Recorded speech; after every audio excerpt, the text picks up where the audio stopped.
Hello friends, welcome back again in e notes. तो unit 3 पढ़ रहे थे जिसका नाम है design of bearing. Now part 13 में हम पढ़ने जा रहे हैं selection of radial bearing and the life of bearing. Now first, selection of radial bearing. In order to select a most suitable ball bearing, first of all, the basic dynamic radial load is calculated. इससे पहले हमने basic dynamic radial load निकालने का lecture में सीखा था, कैसे basic dynamic radial load निकालते हैं। जैसे कि मैंने आपको बताया था कि basic dynamic radial load that is C जो रहता है वो हमें डिज़ाइन डाटा बुक में मिल जाएगा हर अलग अलग टाइप के बियरिंग के लिए, इसलिए हमें उतना फार्मूला पे ध्यान देने की ज़रूरत नहीं पड़ती है। ठीक है, तो selection of radial ball bearing, radial ball bearing का सिलेक्शन कैसे करते हैं, उसका सिलेक्शन करते हैं। First of all, the basic dynamic radial load is calculated. Basic dynamic radial load को कैलकुलेट करते हैं, then it can be multiplied by the service factor KS to get the design basic dynamic radial load capacity. Okay, means design dynamic radial load capacity अगर आपको चाहिए तो उसके लिए service factor KS को मल्टीप्लाई कर दीजिए इसमें बेसिक डायनेमिक रेडियल लोड, वो आपका बताएगा कि आपका जो बेयरिंग सेलेक्ट कर रहे हैं that depend on the design dynamic radial load capacity. Okay, now thus the service factor KS is selected on the basis of the service for which it is used for. For example, अलग अलग type के हमारे अर्थ पे अलग अलग type के हमारे cars हैं, बाईसाइकिल्स हैं, सबका अलग अलग काम है और रोड्स भी अलग अलग शहर का अलग अलग है। Uniform and study load, types of service means uniform and study load. अगर फॉर एग्जांपल आपका बाईसाइकिल एक नॉर्मल रोड पे चल रहा है, प्लेन रोड पे, that is uniform and study load उस पर एक्ट हो रहा है, उसके लिए हम जो सर्विस फैक्टर लेंगे that is 1। Light shock, light shock means हल्का सा अगर अप डाउन आपका रोड है, हल्का फुल्का अप डाउन है, उसके कारण थोड़ा बहुत शॉक लग रहा है, दैट टाइप ऑफ सर्विस के लिए हम सर्विस फैक्टर लेंगे that is 1.5। Moderate shock load, लगातार आपको अगर लोड मिल, जैसे कुछ ब्रेकर्स होते हैं ना, 3-4 ब्रेकर एक साथ, वहाँ पे उसके लिए जो हमारा बेयरिंग होना चाहिए उसका सर्विस फैक्टर 2.0 होना चाहिए। Heavy shock load, heavy shock load आप स्टंट करते हो, अचानक हवा में जाते हो फिर ज़मीन पर आते हो, अगर उसकी सर्विस फैक्टर 2.5 ना हो तो आपका बियरिंग फेल हो जाएगा और वहीं पे आपका प्रॉब्लम हो सकती है, एक्सीडेंट होने का चांस बढ़ जाएगा। Okay, now extreme shock load, कुछ ज़्यादा ही शॉक लोड को एब्जॉर्ब अगर आपका गाड़ी एब्जॉर्ब कर रहा है तो वहाँ के लिए बियरिंग जो हम यूज़ करेंगे उसका सर्विस फैक्टर होगा डेट इज़ 3.0। ठीक है, तो ये था हमारा selection of radial ball bearing और डिज़ाइन। और हम बेसिक डायनेमिक रेडियल लोड कहाँ से कैलकुलेट करेंगे, ये भी हमारा डाटा डिज़ाइन डाटा बुक में दिया होता है।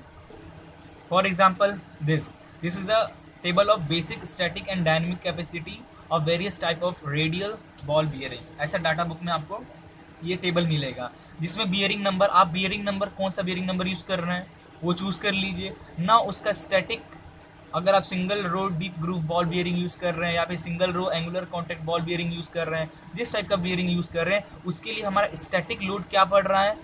फॉर एग्जांपल मैंने 300 नंबर 300 जो बियरिंग का मेरा नंबर है 300 उसके लिए, और मैंने बियरिंग यूज़ किया double row angular contact ball bearing, so उस पर हमारा स्टैटिक लोड क्या हो रहा है, निल, और डायनेमिक लोड निल।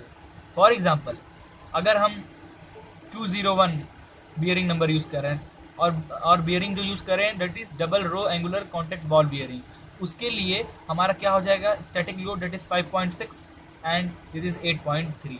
तो ऐसे हम टेबल देखते हैं, यहाँ से हम C की वैल्यू निकाल लेंगे, then multiply by KS service factor, जिस टाइप का बियरिंग सर्विस, जिस टाइप का सर्विस आपको चाहिए तो उससे आपका डायनेमिक लोड निकल आएगा।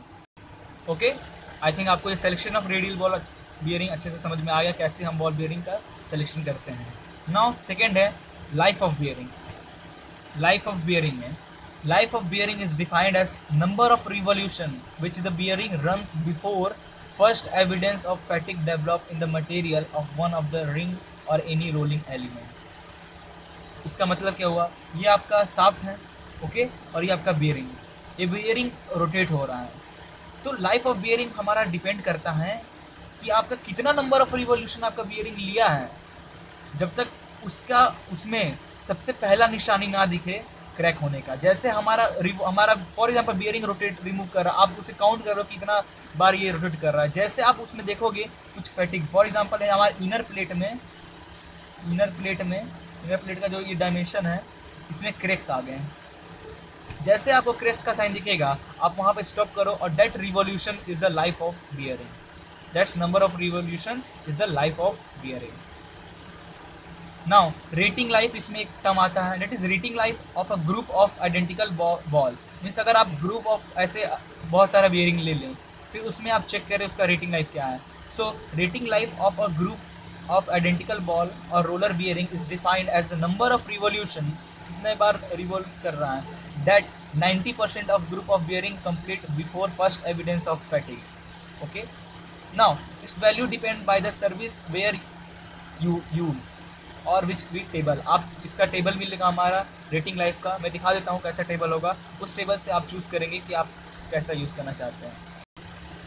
For example life of bearing for various type of machine के लिए, फॉर एग्जाम्पल आप जो मशीन यूज़ करो, machine use for short period और intermittently and whose break down would not have serious consequences. Example, hand tools, lifting tackle in workshop and operated machine, agricultural machine, cranes in erecting shop, domestic machine. अब ऐसा कुछ machine use करें तो उसमें जो bearing हम use करेंगे वो उसका लाइफ ऑफ बियरिंग होगा जो 400 revolution to 800 revolution, sorry it's 4000 revolution से 8000 रिवॉल्यूशन तक उसका लाइफ होगा। सो आई थिंक आपको लाइफ ऑफ बियरिंग समझ में आ गया होगा। ठीक है, तो इस लेक्चर में हमने 2 टॉपिक कवर किया। फर्स्ट टॉपिक था हमारा that is selection of radial ball bearing and the second topic is the life of bearing. Okay, तो thank you for watching this video, please like and share it.